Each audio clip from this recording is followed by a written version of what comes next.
Ganjar Pranowo ini telat mengambil momen. Karena ada figur lain yang mencoba mengambil momentum itu, yaitu Prabowo. Kalau sudah seperti ini, itu faktor penentu terakhir itu adalah pasangan.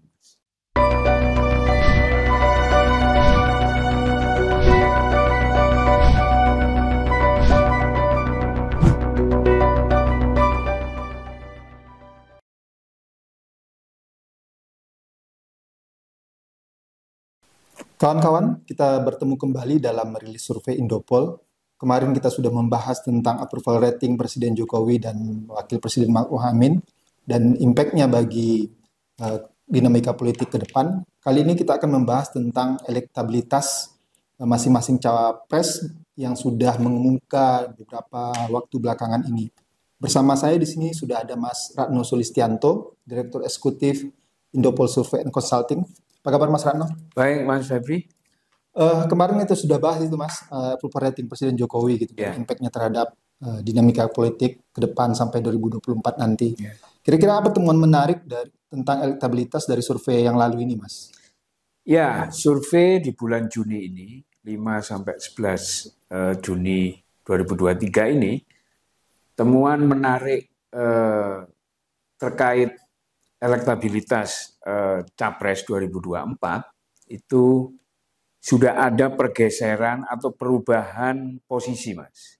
Temuan menariknya, Mas Febri, itu di pertanyaan terbuka, top of mind, terkait tokoh nasional yang layak menjadi presiden 2024, itu Prabowo pada posisi pertama, Mas. Itu di angka 24,69%. Meskipun ini bersaing ketat dengan Ganjar Pranowo itu di poin 24,19%. Nah, sementara Anies Baswedan itu di angka 20,4%. Jadi di survei Indopol bulan kemarin, yakni bulan Desember, Prabowo itu di 17,74%. Jadi ini menunjukkan Prabowo Subianto mengalami tren positif yang signifikan selama 3 bulan terakhir ini. Hampir 10% ya? Ya, kira-kira begitu. Itu mengenai tren 3 nama, Mas. Kan di publik ini ada 3 nama, Pak Prabowo Subianto, Bapak Ganjar, dan Pak Anies Baswedan, itu gimana? Ini top of mind, Mas ya. Top of mind ini adalah pertanyaan yang sangat berkualitas sebenarnya. Jadi tanpa menyebut nama, tanpa menunjukkan foto, responden itu ditanya siapa calon presiden yang layak, gitu ya. Meskipun di sini juga ada nama Prabowo, Jokowi maksud saya, kemudian ada Sandiaga Uno, kemudian ada Ridwan Kamil dan sebagainya. Tapi 3 nama ini yang tetap di posisi teratas. Sementara survei kami juga memotret terkait 13 nama capres begitu ya. Ini mengkonfirmasi dari top of mind tadi. Ini sudah pertanyaan semi terbuka, artinya ada nama, ada foto, kemudian responden ditanya begitu ya, ditunjukkan foto dan nama. Ini mengkonfirmasi dari temuan yang awal top of mind, yaitu Prabowo Subianto sekali lagi di angka 28,79%, kemudian Ganjar Pranowo di angka 27,5% dan Anies Baswedan di 23,87%. Sementara yang lain, Ridwan Kamil, Sandiaga Uno, Andika Perkasa, hingga Puan Maharani itu di bawah 5%. Ini sementara yang belum menentukan pilihan itu di angka 9,68%, Mas. Cukup rendah itu ya? Ya, sudah mulai mengerucut lah ya, kira-kira begitu. Kemudian untuk 3 nama ini juga mengkonfirmasi, Mas. Jadi posisi Prabowo masih di atas gitu ya. Itu di angka 31,21%, kemudian Ganjar Pranowo ini mepet sekali di 30,48% dan kemudian Anies Baswedan di angka 26,53%. Sementara ada 11,77% yang belum menentukan pilihan. Oke, Mas Ratno. Kemudian kita perlu tahu nih, mungkin publik perlu tahu bagaimana sebaran demografis dari elektabilitas masing-masing capres Ya, yang di top 3 ini. oke. Eh, Sebaran demografinya, pertama saya melihat dari hasil survei ini, Ganjar Pranowo, Prabowo Subianto itu diapresiasi oleh hampir merata usia. Jadi kategori usia mulai dari usia di bawah 25 tahun, yaitu Gen Z, kemudian milenial, kemudian Gen X dan baby boomer, ini hampir rata mengapresiasi Prabowo Subianto. Oke. Sementara untuk Ganjar Pranowo, ini kategori usia yang paling banyak adalah di Gen X dan baby boomers. Ini kira-kira 41 umur 41 tahun ke atas lah, kira-kira begitu. Nah, kemudian Anies Baswedan ini khususnya diapresiasi di generasi Z, milenial dan generasi X, kira-kira begitu. Kemudian terkait pendidikan, nah ini pendidikan menarik juga. Prabowo Subianto ini mulai tamat SD hingga tamat akademik, ya itu besar sekali pemilihnya begitu. Sementara yang tamat S1 dan yang lebih tinggi itu sekitar 22% lah, kira-kira begitu. Kemudian sementara Ganjar Pranowo ini mulai dari yang berpendidikan tidak tamat SD begitu ya, bahkan tidak pernah sekolah, ini tinggi sekali, ada 68,8%, sampai pada kategori pendidikan tamat akademik. Nah, sementara untuk Anies Baswedan ini ya kategori tamat SMP hingga SMA, ya, kemudian tamat S1 dan yang lebih tinggi. Jadi kira-kira ini bisa menggambarkan kalau ya antara misalkan Anies Baswedan, Ganjar Pranowo dan Prabowo Subianto itu sudah ada segmen pendidikannya. Istilahnya misalkan kalau kita mengidentikan Ganjar itu dekat dengan rakyat, maka tingkat pendidikannya yang rendah gitu ya. Pemilih grassroots. Ya. Kemudian untuk Anies Baswedan yang orang biasa menilai dia cerdas begitu ya, intelektual begitu, itu kira-kira yang mengapresiasi usia pendidikan yang tinggi, lebih tinggi gitu ya. Kemudian terkait ini Mas, kategori pekerjaan ya. Ini juga menggambarkan antara Prabowo, Ganjar Pranowo dan Anies Baswedan. Anies Baswedan ini lebih diapresiasi oleh kategori pekerjaan misalkan ASN, kemudian pegawai negeri gitu ya, guru begitu. Itu ada 29,5%. Kemudian pegawai swasta gitu ya, ada sebagian juga ibu rumah tangga. Kemudian pelajar dan mahasiswa.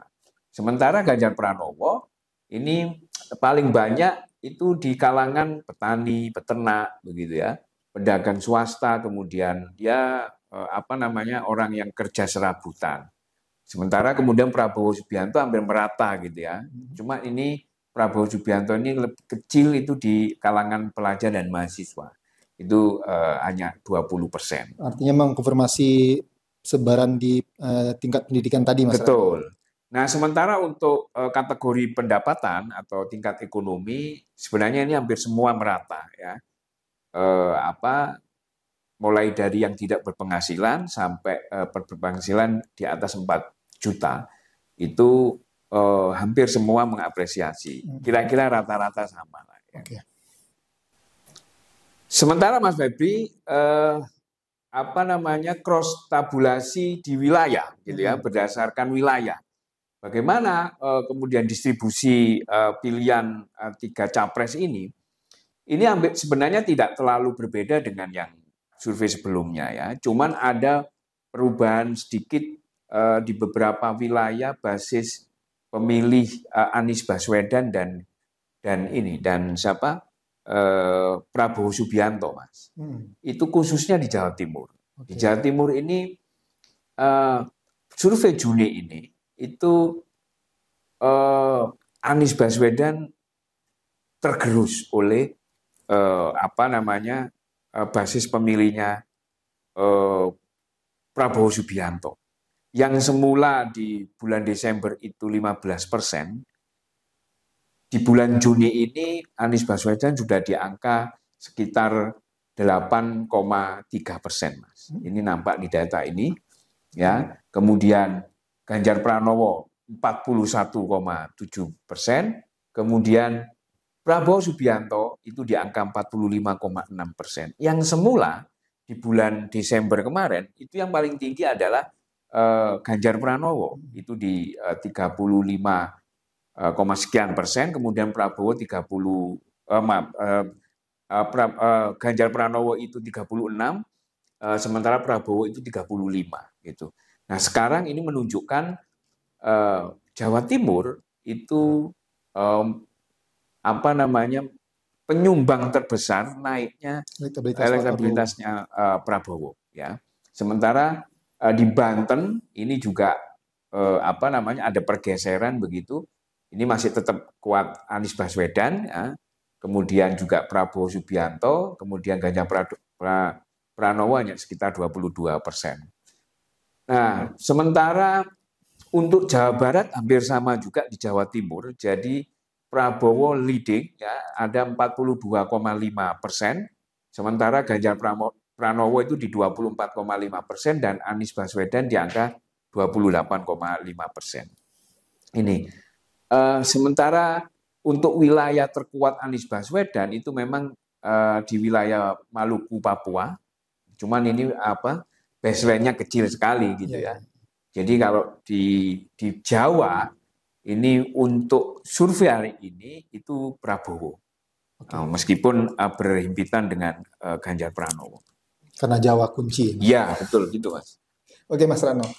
Kemudian kita melihat ini, seperti yang Mas Ratno sampaikan tadi, ini terlihat jelas bahwa elektabilitas Pak Prabowo itu naik signifikan. Ya. Kemudian Pak Ganjar cenderung untuk stagnan, tidak ada kenaikan. Dan Pak Anies berkebalikan malah menunjukkan tren penurunan sejak Januari yang lalu. Kira-kira apa penyebabnya, Mas Ratno? Gini, Mas. Kenapa kemudian Prabowo naik signifikan ya? Ini kan kalau di survei ini kan sejak Desember ke Juni, bulan Juni ya. Artinya di rentang waktu 3 bulan, 4 bulan ya. Tapi sebelumnya itu di bulan November itu kita tahu bahwa Jokowi itu mencoba endorsement Prabowo pada saat di salah satu acara ulang tahun partai politik ya. Di bulan November itu, sejak itu Jokowi menyatakan bahwa presiden selanjutnya itu adalah Prabowo. Ini merangkak dengan pasti Prabowo naik. Ya, berarti itu ada pengaruh endorsement Jokowi, satu. Kemudian yang kedua adalah kita bisa melihat mesin politik Prabowo itu jalan. Ya, di hingga daerah begitu ya, sehingga nampak misalkan di Jawa Timur itu bisa pada posisi teratas gitu ya, bahkan Anies tergerus jadi hingga 8,3%. Nah, ini artinya bahwa dengan endorsement Jokowi yang di notabene approval ratingnya tinggi itu signifikan. Oke. Nah, kemudian yang kedua, kenapa kemudian Ganjar Pranowo itu cenderungnya stagnan? Karena saya melihat Ganjar Pranowo ini telat mengambil momen, gitu ya, telat mengambil momen. Pada saat pendukungnya ingin segera mendapatkan dukungan dari partai politik, ya PDIP dalam hal ini, kemudian ditunggu-tunggu tidak ada momen itu, Nah ini kira-kira Ganjar Pranowo telat gitu ya. Berarti, ya. Iya, telat kenapa? Karena ada figur lain yang mencoba mengambil momentum itu, yaitu Prabowo gitu ya. Kira-kira begitulah. Berarti momennya Pak Ganjar dicuri sama PDIP sendiri gitu. Betul, kira-kira begitu. Jadi ini namanya politik ya. Kemudian untuk Anies Baswedan yang cenderung merosot gitu ya. Sebenarnya ini mengkonfirmasi, Mas, mengkonfirmasi ketika apa namanya koalisi pendukung koalisi partai politik pendukung Anies Baswedan itu tidak segera menguatkan gitu ya. Baik itu ada kerja-kerja politik di tingkatan bawah ataupun kemudian memperkuat Base pemilihnya. Base ya, pemilih, ya. memperkuat koalisinya. Oke. Kita beberapa peristiwa misalkan itu menunjukkan masih belum pastinya mereka berkoalisi. Artinya Oke. masih ada peluang untuk tidak bersatu, kira-kira begitu. Meskipun mereka menyatakan secara formal bersatu, cuman publik mengetahui itu dan survei mengatakan bahwa Anies merosot, kira-kira begitu. Nah, karena polemiknya terlihat di publik ya. betul, betul. Ini rekaman begitu. Dan saya melihat gerakan Anies secara personal ya, kampanye di daerah-daerah itu jangkauannya juga tidak terlalu kuat begitu ya, karena di lapangan itu hanya PKS saja, Mas, yang mencoba mengamplifier pasca deklarasi Anies dideklarasikan oleh Nasdem gitu. Berarti Nasdem dan Demokrat sendiri tidak terlalu mesin politik mereka nggak dipanas-panasin gitu ya. Ya, kira-kira begitu. Ya mungkin karena ini ya, karena masih belum deal-nya gitu ya, kesepakatan politik ke depannya gitu. Dapat apa, siapa dapat, mungkin bahkan berapa begitu ya. Kira-kira begitu. Dan penanggung logistiknya. Iya. Cuma menariknya, Mas, bahwa dari survei ini di angka aja ya. Kalau saya mencoba menghitung secara statistik bahwa ini masih dinamis. Oke. Karena di survei Indopol itu rentang margin of error ada, misalkan kayak Ganjar Prabowo begitu ya. Bahkan mungkin Anies itu masih kira-kira selisihnya 5-6%. Itu kalau ya katakanlah nggak mutlak gitu ya, nggak bisa ditentukan ini pemenang atau unggul mutlak begitu. Semuanya masih punya kesempatan yang sama. Apalagi ada 11,77% tadi itu yang belum menentukan pilihan. Kira-kira begitu, Mas. Oke, Mas Randa, tadi Mas Randa bilang ini masih dinamis, sangat fluid, sangat cair gitu. Kira-kira faktor penting apa yang bisa mengubah elektabilitas masing-masing ini ke depan? Masing-masing capres ini ke depan? Ya, kalau sudah seperti ini, itu faktor penentu terakhir itu adalah pasangan. Artinya cawapresnya gitu. Nah, karena kita melihat misalkan ya faktor penentu kemenangan capres itu kan mulai dari pertama tingkat soliditas partai pendukung, kemudian tim pemenangan begitu ya. Dengan ini cawapres. Selain logistik ya, kira-kira begitu ya, logistik lah ya. Nah, ini cawapres. Nah, cawapres menurut saya hari ini sangat menentukan. Meskipun ya di dalam beberapa kajian nama cawapres itu tidak terlalu signifikan ya untuk mendapat. Tetapi kira-kira cawapres didukung oleh partai mana saja itu yang signifikan, Mas. Karena ini terkait dengan deal politik. Kira-kira begitu. Misalkan kalau misalkan Prabowo itu didukung oleh koalisinya Pak Erlangga ya dengan PAN, ya itu sangat signifikan kan gitu. Kira-kira. Walaupun nama Pak Erlangga tidak masuk di situ gitu. Begitu pula misalkan Anies Baswedan didukung misalkan juga Erlangga juga masuk ke koalisi perubahan misalkan, ini signifikan gitu. Jadi cawapres beserta politik partai politik pendukungnya dan logistiknya barangkali. Iya. Itu nggak istilahnya sudah pasti lagi.